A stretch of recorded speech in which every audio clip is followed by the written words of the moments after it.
नमस्ते, राम राम। मैं देवांशु पद्मनाभ। आज मैं बुंदेलखंड में एक बार फिर से देवगढ़ क्षेत्र में लौट कर आया हूँ और यहाँ एक अत्यंत ही प्राचीन मंदिर परिसर में खड़ा हूँ जिसे कुरैयावीर मंदिर कहते हैं। ये कुचदों एक गांव है। जब आप ललितपुर से देवगढ़ की ओर आते हैं तो देवगढ़ पहुँचने से थोड़ा पहले ही कुचदों के लिए दाहिनी ओर एक सड़क जाती है पतली सी, और आगे एक कच्चा रास्ता उसको जोड़ता है जो एक पूर्णतः एक सन्नाटे में ले आता है। एक घना वन क्षेत्र है, वहाँ आदमी नाम की कोई जाति आपको नहीं मिलती है, तो वहाँ पर सिर्फ चिड़ियों की चहचहाट है। तो कुरैयावीर मंदिर के सामने मैं खड़ा हूँ और ये एक दिव्य और अद्भुत मंदिर है। इस मंदिर की भाव यात्रा पर मैं आपको लिए चलूँगा, आप मेरे साथ बने रहिए।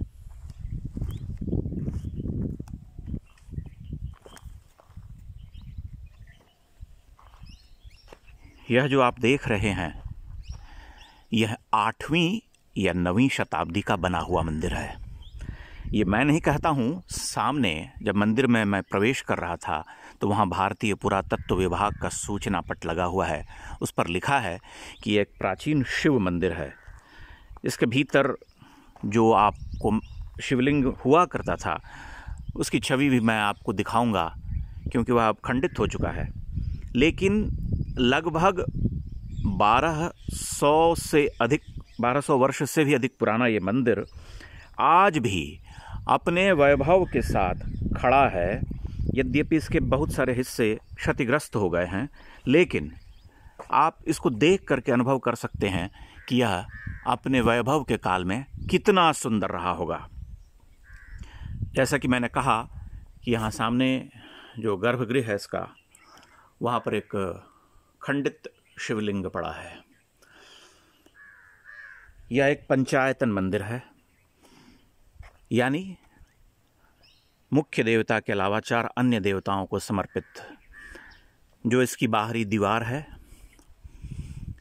इस पर बहुत ही सूक्ष्म अलंकृत मूर्तियां हैं। बहुत सारी मूर्तियां टूट फूट गई हैं, बहुत सारे हिस्से इसके टूट फूट गए हैं।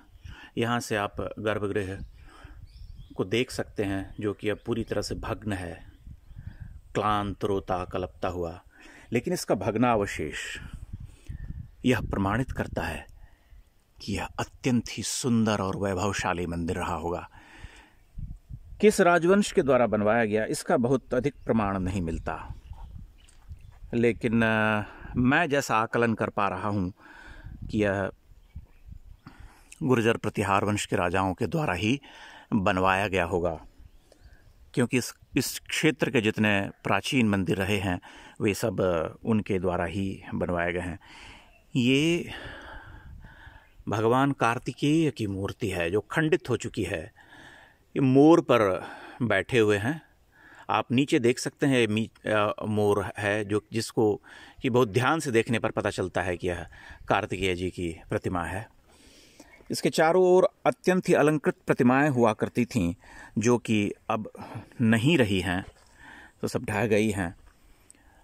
और इस मंदिर में कीर्तिमुख, मकरमुख सब कुछ अलंकृत था, जो समय के साथ नष्ट हो गए। जैसा कि मैंने एक बार पहले आपसे बताया था कि कीर्तिमुख का क्या महात्म्य है मंदिर में, जिसे भगवान शिव ने स्वयं आशीष दिया था कि वह देवताओं के ऊपर विराजित हुआ करेंगे।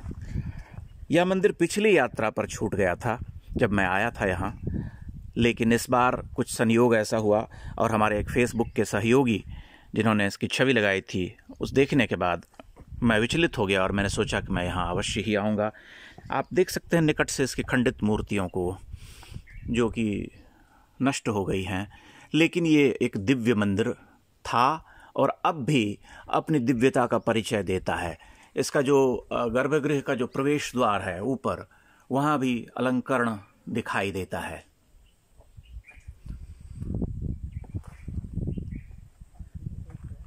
ये पूरा वन क्षेत्र जो है ऐसे ऐसे दिव्य मंदिरों से भरा पड़ा है। जैसा कि मैंने कहा आपसे, यह एक पंचायतन मंदिर है, तो इस मंदिर के बाहर का जो क्षेत्र है वहाँ पर अन्य मंदिरों के संकेत मिलते हैं, चिन्ह मिलते हैं। जैसे मेरे सामने एक विशालकाय चबूतरा है, उधर वहाँ पर एक छोटा सा सरोवर जैसा दिखाई देता है। और यहाँ टूट फूट के चारों तरफ चिन्ह हैं, निशान हैं, लेकिन इस मंदिर को देखना एक दिव्य अनुभव है। मैं सिर्फ कल्पना कर रहा हूँ कि यह जब अपने वैभव काल में रहा होगा तब अच्छा आश्चर्य की बात यह कि इसका जो ऊपरी हिस्सा है उसके ऊपर का आमलक अब तक टिका हुआ है। जो चक्राकार शिला देख रहे हैं जिस पर खांचे बने हुए हैं वह अब तक सुरक्षित है शिखर के ऊपर, और कलश लगता है कि टूट गया है संभवतः, लेकिन यह एक पूर्णतः विकसित मंदिर है नागर शैली का। देवगढ़ के मंदिर के आधार पर जिन मंदिरों को गढ़ा गया इस क्षेत्र में, जब मैंने इससे पिछले वीडियो में बताया था कि देवगढ़ का जो दशावतार मंदिर है वह नागर शैली के प्राचीनतम मंदिरों में से एक माना जाता है। मैं सभी लोगों से आग्रह करूंगा कि यहाँ अवश्य आएँ।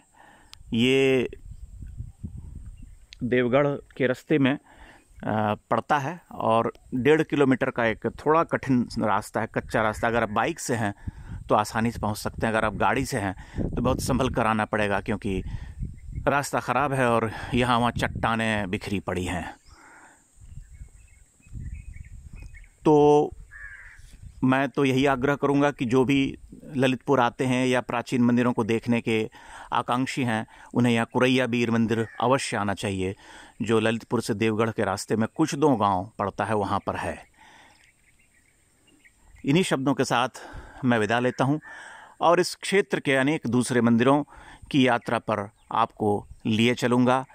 यह एक अंतिम छवि है। एक प्रदक्षिणा पथ पर घूमते हुए मैं एक और दृश्य अपने इस मोबाइल फ़ोन में कैद करता हूँ ताकि आप सभी लोग इस मनभावन, मनमोहक और अत्यंत ही पुराने उत्तर गुप्तकालीन मंदिर के वैभव को देख सकें, इसको अत्यंत निकट से देखने का सुख प्राप्त कर सकें। यह अलंकरण जो इसके दीवारों पर है, जो बाहरी हिस्से हैं इसके, वह बहुत ही सुंदर है। हालांकि जैसा कि मैंने कहा कि बहुत कुछ नष्ट हो गया है, लेकिन तब भी जो कुछ बचा है वह दर्शनीय है और चमत्कृत करने वाला है। तो मंदिरों की ये जो आप देख रहे हैं ये संभवतः यह मकरमुख रहा होगा जहाँ से कि अभिषेक आदि का जल निकलता होगा, जो कि अब टूट गया है।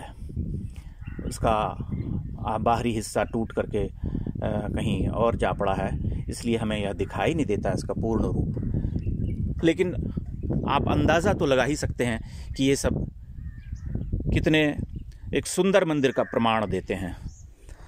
तो सभी मित्रों से मैं विदा लेता हूं और यह उम्मीद करता हूं कि मेरा वीडियो वे अवश्य देखेंगे। हो सके तो चैनल सब्सक्राइब भी करें और मंदिरों की इस यात्रा पर मेरा सहयोग करते रहें। बहुत बहुत धन्यवाद।